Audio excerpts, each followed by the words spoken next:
그 김동관 변호사 같은 청년 정치인들 얘기가 나와서 하는 말인데요. 아까 이현정 의원께서 잠시 언급했던 과거 김남국 의원의 코인 논란이 최초로 불거졌을 때 당 내부에서 꽤 쓴소리를 많이 했고 비판했었던 청년 정치인들의 면면이 있습니다.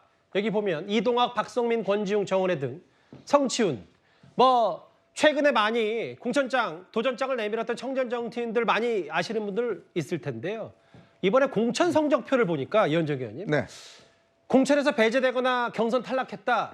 이것도 지금 어떤 기사 제목을 보니까 이른바 그 개딸들인가요? 혹은 강성 지지자들은 남국 팔적으로까지 불리던데 이것도 공교로운 겁니까? 어떻게 받아들이세요? 뭐 일단 예정된 게 아닌가 싶습니다. 왜냐하면 이제 김남국 의원의 코인 문제가 있을 때 사실 저 8명의 청년 정치인들이 용감하게 사실 이 문제에 대한 지적을 많이 했었죠. 근데 김남국 의원 누굽니까? 이재명 대표의 최측근이었지 않습니까?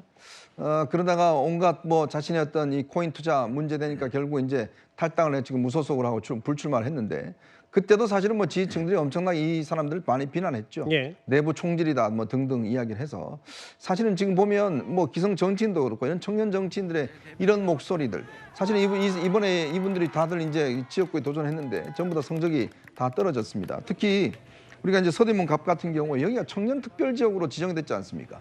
그러면 여기 권지웅 그다음에 성치훈 이런 사람들이 이제 여기 지원했거든요. 근데 갑자기 지금 평택갑에서 날아온 김동화 변호사가 지금 4등을 했다가 또 성치훈 지금 이 부의장을 갖다가 또 제외시켰다가 그다음에 이 사람 올려서 1등을 맡는 거 아니겠습니까? 이게 바로 민주당의 시스템입니다. 예. 이게 바로 시스템 공천이에요.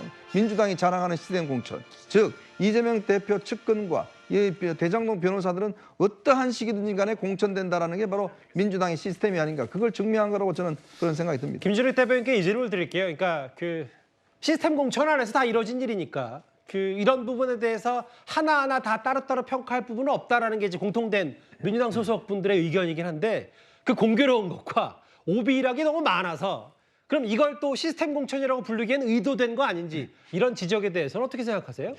그러니까 지금 작년 5월 달에 지금 이 미리 이번 공천을 가지고 이걸 뭐 얘기했다 이렇게 생각할 건 아닌 것 같고요.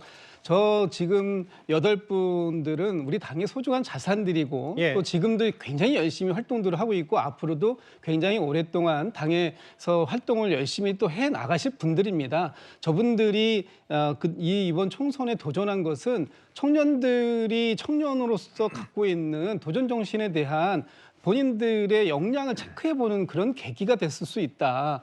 저기에서 물론 안타까운 건 저분들 중에 일부라도 살아 돌아오고 저기에서 공천을 확정지은 분들이 계셨다면 아마 더 좋은 결과로 인정받았겠지만 예. 아무래도 지금까지 준비해온 과정들이 조금 좀 더 준비를 해 나가야 하는 그런 시기로 평가받은 게 아닌가 하는 아쉬움이 있는 거죠.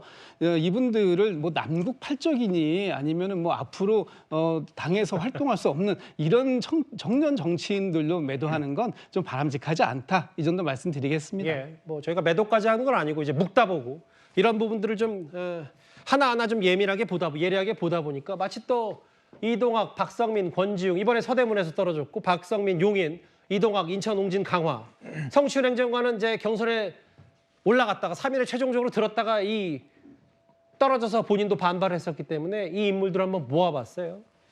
근데 다만 친명계로 알려진 한 청년 정치인, 젊은 정치인은 지금 공천장을 받고 이미 도봉에서 현장 유세를 열심히 하고 있는데요.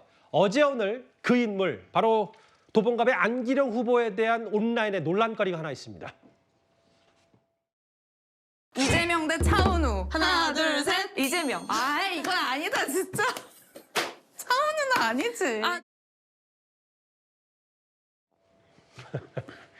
뭐 이재명 차후로 뭐 저 논란은 더 언급하지 않겠어요. 왜냐하면 안기령 후보 스스로도 너무 예능을 다큐로 받아들이는 거 아니냐. 한동훈 비대위원장도 바로 비판했거든요. 우리는 아무리 내가 차은우 배우보다 잘생겼다고 하더라도 공천장 주지 않는다. 이런 취지의 얘기했었기 때문에. 근데 오늘 얘기하고자 하는 저 차은우, 이재명 저 외모 비교가 아니라 그 현장 유세를 다닐 때 일부 시민이 여기가 무슨 동이냐고 물었더니 즉답하지 못했고 알고나 다녀라 여긴 창이동이다. 저길 건너 시장은 몇 동이냐.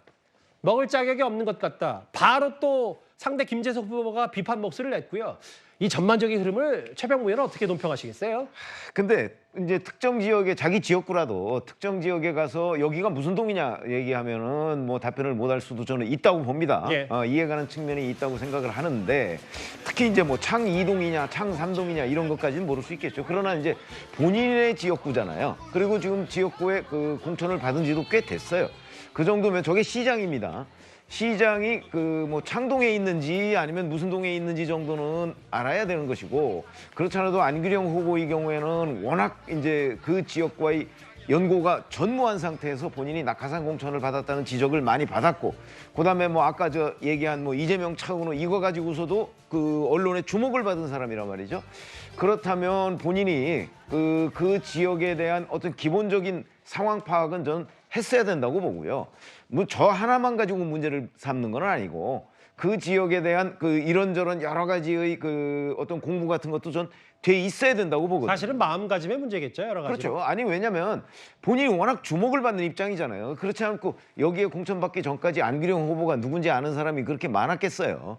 그러면은 본인이 주목을 받고 그 어찌됐든 간에 그 지역에 낙하산이다. 그러니까 그 지역 사정을 전혀 모를 것이다 하는 지적을 여러 사람으로도 받아왔고 언론으로부터도 받아왔기 때문에 특별히 신경 써서 본인이 가는 지역, 그다음에 지역구에 뭐 무슨 동이 있는지 예. 뭐 이런 부분은 파악을 했어야 되는데 그런 점에 상당히 소홀했던 것 아닌가 뭐 이런 그 생각은 듭니다. 모르겠어요. 안기령 후보 입장을 좀 듣고 싶은데 추가 입장은 없는 것 같고 뭐 사실 딱히 입장을 낼 수 있는 부분도 또 아니니까 더 공부하고 더 잘해서 시민들 만나야 되겠죠.